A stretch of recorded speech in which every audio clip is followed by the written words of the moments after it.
Hi guys, JT here, and today I'm bringing you some information on 10 games in Fanatical's Killer Bundle 27 of September 2023. To help you answer the question, should you buy it? By using the link provided in the description below, not only will you gain access to this bundle, but you also have the opportunity to support this channel. Your support would mean the world to me, and I genuinely appreciate it. Anyway, let's get into this. At number 1 we have Sniper Ghost Warrior Contracts. Consider a turning point for the series, adopting a more focused approach with linear yet well-crafted open areas. This shift away from the generic open world formula is a welcome change. The game offers 5 distinct locations, each of its own ambiance and objectives. These 25 contracts, completed in roughly 10 hours, provide replay value within the sandbox environments. The real star here is the sniping mechanics, which excel.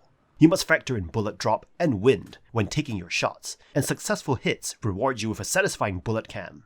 Contracts encourages diverse approaches to objectives, although going in guns blazing is the least intriguing option. Sniping from a distant vantage point, sometimes up to 500 meters away, is the game's most exhilarating aspect. However, it occasionally compels you to venture closer to accomplish optional contracts. The game shines in smart level and mission design. You'll seamlessly transition from scouting enemy bases from afar to infiltrating with a silenced pistol, with the remote-controlled turret providing cover. Your arsenal includes sniper rifles and gadgets, from drones to the impressive remote sniper. Character upgrades and gear customization enhance your abilities. Earning money is swift, primarily through completing main objectives. Despite the enjoyable gameplay, some design choices and oversights are frustrating. Auto-saving can be excessive, and the absence of manual saving is noticeable. Changing loadouts requires multiple steps, disrupting immersion. Minor annoyances throughout the game occasionally make it feel like a chore. In summary, Sniper Ghost Warrior Contracts shines with strong sniping mechanics, smart level design, and a shift toward a more focused gameplay, despite minor annoyances. At number 2 we have Sniper Elite 4, a game that delivers a visceral World War II shooter experience that centers on precision sniping and gruesome encounters. Set in Italy during the war, the game offers a mix of single-player, co-op, and competitive modes, all focused on stealth and sniping. Initially, you might approach Sniper Elite 4 as a stealth game, sneaking past enemies and carefully picking off fascist officers with silent shots. However, the game truly comes alive when you treat it more like a shooter with tactical stealth elements. While it lacks the playful gadgets of Hitman or Metal Gear Solid, it provides a unique experience of luring enemies with sound and setting explosive traps. The campaign missions immerse you in vast maps, where you must foil Nazi schemes. While the story and characters may be uninspiring, the missions themselves offer thrilling scenarios. There are no hand-holding instructions. You're on your own against AI soldiers guarding various objectives. You'll use binoculars to tag enemies, a sniper rifle, SMG, pistol, medkits, mines, and satchel charges to achieve your goals. The sniping mechanics, a core aspect of the game, are well executed. You can choose between simplified ballistics or the more challenging inclusion of gravity and wind. The slow-mo X-ray shots of bullets impacting skulls add a gruesome touch to the experience. In co-op, Sniper Elite 4 truly shines. The campaign missions become more engaging with a friend to watch your back. The AI enemies, although not entirely foolproof, offer a reasonable challenge. Multiplayer modes add variety, with modes like No Cross Team Deathmatch offering unique sniping challenges. While the shooting mechanics could be improved for multiplayer, the game excels in aspects like positioning and sound suppression. In summary, Sniper Elite 4 offers a gripping sniping experience set in World War II Italy. Whether you prefer to approach missions with silence and precision, or choose a more action-packed route, the game accommodates both styles. Its co-op mode enhances the fun, while multiplayer modes provide additional depth. Despite minor flaws, Sniper Elite 4 delivers a satisfying sniping adventure. At number 3 we have Sir Whoopass, Immortal Death, a game that seamlessly combines action, adventure, RPG elements, and absurdity into a delightful cocktail. You'll embody the hilariously ill-fated Sir Whoopass, tasked with ending the chaos caused by his own life choices. The mission? Find the legendary villain-beating artifact and defeat the enigmatic Immortal. The game pulsates with fast-paced hack-and-slash combat, offering an array of weapons to battle orcs, trolls, skeletons, and bizarre foes. Leveling up lets you choose weapons with unique fighting styles, perfect for your appetite for over-the-top action. Explore Wildwood, uncovering puzzles, secrets, dungeons, and picturesque vistas. The exploration is joyful, filled with quirky details and surprises. The Jolly Barrel Inn offers a humorous break from combat, where you can refresh, take quests, and immerse in the game's tongue-in-cheek humor. To defeat the chaotic Immortal, you'll reassemble the legendary beating artifact, conveniently scattered into 3 pieces. The journey introduces bizarre characters and scenarios, creating a humorous and absurd narrative. Sir Whoopass' Immortal Death is a satirical masterpiece, poking fun at gaming conventions while delivering an entertaining experience. Its humor shines, promising fits of laughter. With excellent voice-over work, the game maintains its comedic tone, ensuring a surreal and unpredictable journey. In conclusion, it's a refreshing departure from grim gaming. While not for everyone, those embracing its humor will be entertained. If you seek an unconventional, entertaining gaming experience, give Sir Whoopass a go. It might be your next guilty pleasure. And number 4 we have Zombie Army Trilogy, a collection of 3 games that take place over 15 levels called chapters. You'll play as one of the 8 characters, including 4 new female combatants in 1945 as you fight against Hitler and his army of undead. Why does Hitler always have to have an army of undead? The game's primary weapons are long-range rifles, with SMGs and shotguns in the secondary slots, along with some incendiary devices and the power to kick as your only melee attack. You'll find the occasional safe room and checkpoint that will allow you to recover and play again if you fail. The pacing is well designed, and the objectives are interesting, with higher difficulty levels adding wind contingencies, bullet drop physics, and a heart rate to control, among other things. The game's gunplay is fun and takes place mostly from a third-person perspective. The zombies and other denizens are well crafted, and the animations are slightly off, but it doesn't detract from the experience. You can choose to play solo or online with 3 other players. The replay value is low, but Horde mode is another way to keep the party going, though it can get tiresome. The game's engine feels cheap, and lag in online play is an issue. If you can get past the game's faults and have 3 buddies on hand, you'll have a ton of fun with Zombie Army Trilogy. It's a blast to overcome particularly tough sections with a team, and hitting an on-point shot from 50 feet away can provide quite a rush. Though the game has some issues, the experience is fun, and the game is solid, and it definitely has an audience. So if you want to blow up some Nazi zombie hits with friends, you definitely don't want to miss out on this. And number 5 we have Iron Harvest, a spectacular real-time strategy game set in an alternate 1920s world inspired by World War I.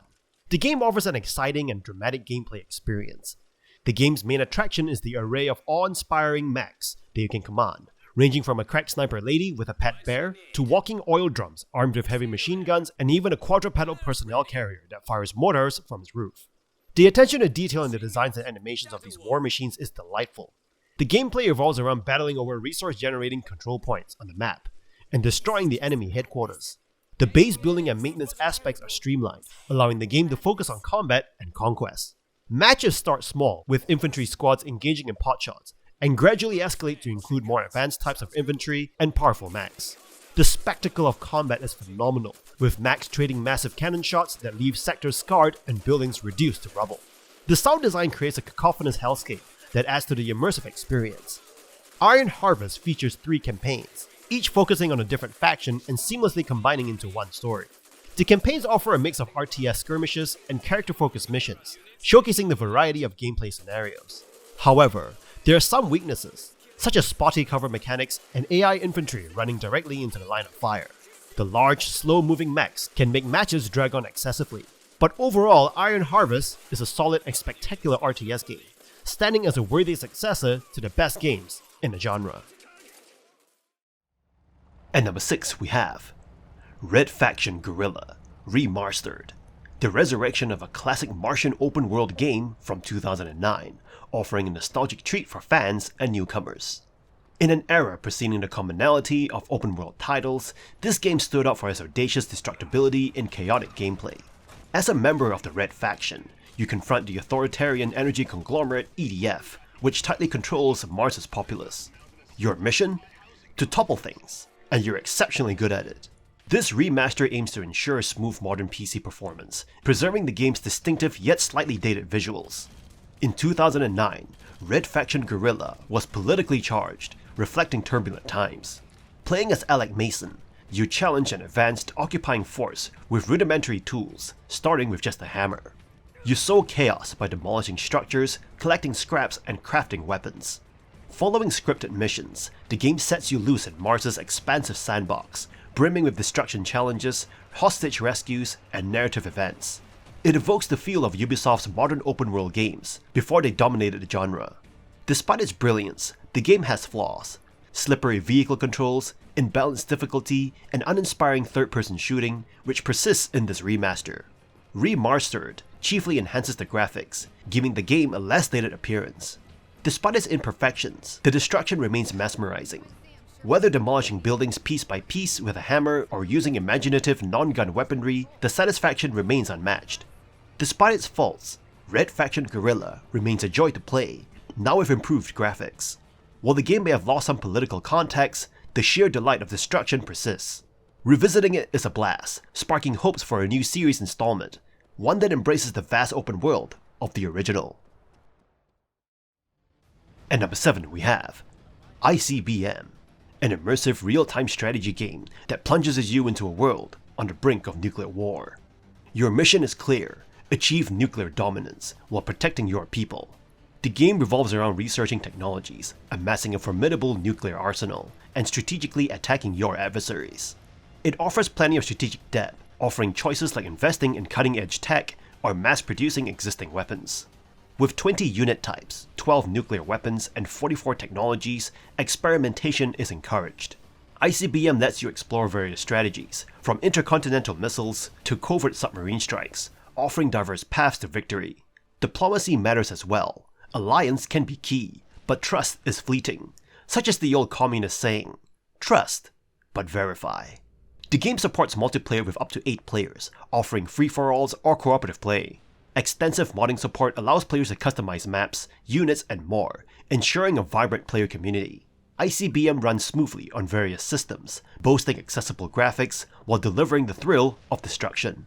Whether you're meticulously demolishing structures or unleashing creative weaponry, the satisfaction is unmatched. In conclusion, ICBM delivers a captivating fusion of strategy, diplomacy, and destruction. Despite minor flaws like occasional lag, the game's strengths, such as adjustable game speeds and intricate planning, make it a must-play for real-time strategy enthusiasts. It challenges you to secure dominance in a world on the brink of nuclear oblivion, promising hours of engaging gameplay. If you relish strategy games and the chaos of nuclear warfare, ICBM deserves your attention. And number 8 we have Terror of Hemasaurus, a satirical and humorous game that serves as an improved version of the classic Rampage franchise. The game embraces the concept of giant monsters destroying cities, and adds a touch of satire and biting humor to make it more than just a Rampage clone. While the game may not have a long-lasting appeal, it delivers an enjoyable experience of wreaking havoc as a monster. The game starts with a lack of subtlety, mocking climate change deniers through the character Hoarder. As the titular monster Hemasaurus awakens, it is accompanied by a cult that aims to spread destruction to raise awareness about the environment. The game's story is filled with comedic cutscenes and references to gaming and society, creating a unique and funny experience. In terms of gameplay, Terror of Hemasaurus follows the classic Rampage template, where you destroy cities from left to right while keeping your monster alive. The game features 4 playable characters and supports 4-player local co-op. Each level has different objectives, such as destroying buildings, killing people, or wrecking vehicles. The destruction physics and mechanics allow for various strategies, including demolishing buildings by damaging their foundations or toppling them in a specific direction. The chaos and mayhem in the game are reminiscent of the Earth Defense Force series.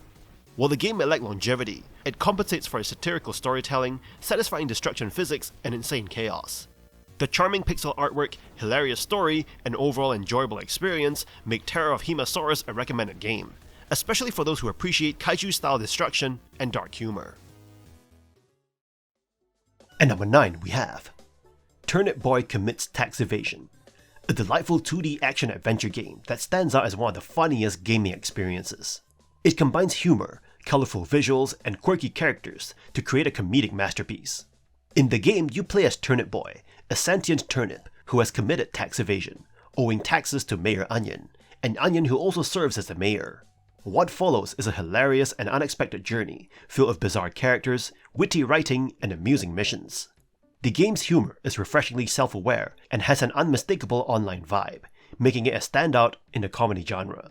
Turnip Boy doesn't explicitly label itself as a comedy game, yet it delivers some of the most genuine laughs in gaming. The charmingly rendered fruit and vegetable citizens, along with the absurdity of the quests, create a unique comedic atmosphere. Whether you're helping a streamer get a sub, or tearing up every piece of paper handed to Turnip Boy, the humor is cleverly woven into the gameplay. The game also pokes fun at pop culture tropes, and features enjoyable puzzles that complement the exploration. Turnip Boy's arsenal of tools, including a watering can and boots, adds depth to puzzle solving. However, the boss fights, while creative in concept, can be challenging due to somewhat inelegant combat mechanics. The speed of movement and actions doesn't always sync well with telegraphed boss attacks, leading to occasional frustration.